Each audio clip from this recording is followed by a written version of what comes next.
Hello friends, welcome to smile talk paramedical channel.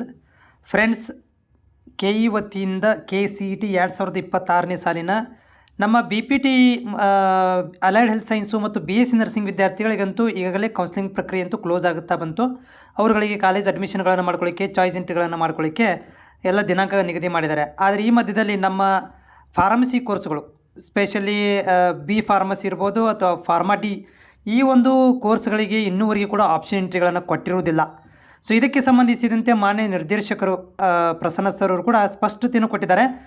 ಏನಂದರೆ, ಇನ್ನೂವರೆಗೆ ಕೂಡ ನಮಗೆ ಇಲಾಖೆಯಿಂದ ಸೀಟ್ ಮ್ಯಾಟ್ರಿಕ್ಸ್ ಬರದೇ ಇರದ ಕಾರಣ ನಾವು ಮೊದಲನೇ ಸುತ್ತಿನಲ್ಲಿ ಈ ಆಪ್ಷನ್ ಎಂಟ್ರಿಗಳನ್ನು ಕೊಟ್ಟಿರಲಿಲ್ಲ. ಆದರೆ ಎರಡನೇ ಸುತ್ತಿನಲ್ಲಿ ಯಾವಾಗ ಈ ಇಲಾಖೆಯಿಂದ ಸೀಟ್ ಮ್ಯಾಟ್ರಿಕ್ಸ್ ಬರುತ್ತೆ ಫಾರ್ಮಸಿದು, ಆವಾಗ ನಾವು ಅದನ್ನು ಎರಡನೇ ಸುತ್ತಿಗೆ ಸೇರಿಸ್ಕೊತೀವಿ ಅಂತ ಹೇಳಿದ್ದಾರೆ. ಅದನ್ನು ಏನು ಹೇಳಿದ್ದಾರೆ ಅನ್ನೋದನ್ನು ಕ್ಲಿಪ್ಪನ್ನು ಕೂಡ ನಾನೀಗ ನಿಮಗೆ ಕೇಳಿಸ್ತೀನಿ. ಅದನ್ನು ಕೂಡ ನೀವು ನೋಡ್ಕೊಂಬಿಡಿ. ಯಾಕಂದರೆ ನೀವು ಈಗಾಗಲೇ ವೇಟ್ ಮಾಡ್ತಾಯಿದ್ದೀರಿ, ನಮಗೆ ಯಾವಾಗ ಆಪ್ಷನ್ ಎಂಟ್ರಿ ಕೊಡ್ತಾರೆ, ಬರ್ತದೋ ಇಲ್ಲೋ ಅಂತೇಳಿ ಭಯದಲ್ಲಿ ಇರುವಂಥ ಅಭ್ಯರ್ಥಿಗಳಿಗೆ ಈ ಇಲಾಖೆಯಿಂದ ಸ್ಪಷ್ಟತೆಯನ್ನು ಕೊಟ್ಟಿರುವಂಥದ್ದು.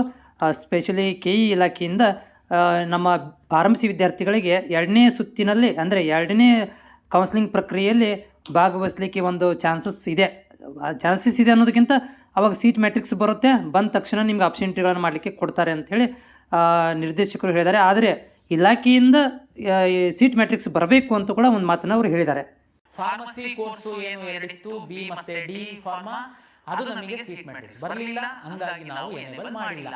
ಅವರು ಸೀಟ್ ಮ್ಯಾಟ್ರಿಕ್ಸ್ ಕೊಡ್ತು ಅಂತಂದ್ರೆ ಸೆಕೆಂಡ್ ರೌಂಡ್ ಅಲ್ಲಿ ನಾವು ಎನೇಬಲ್ ಮಾಡ್ತೀವಿ.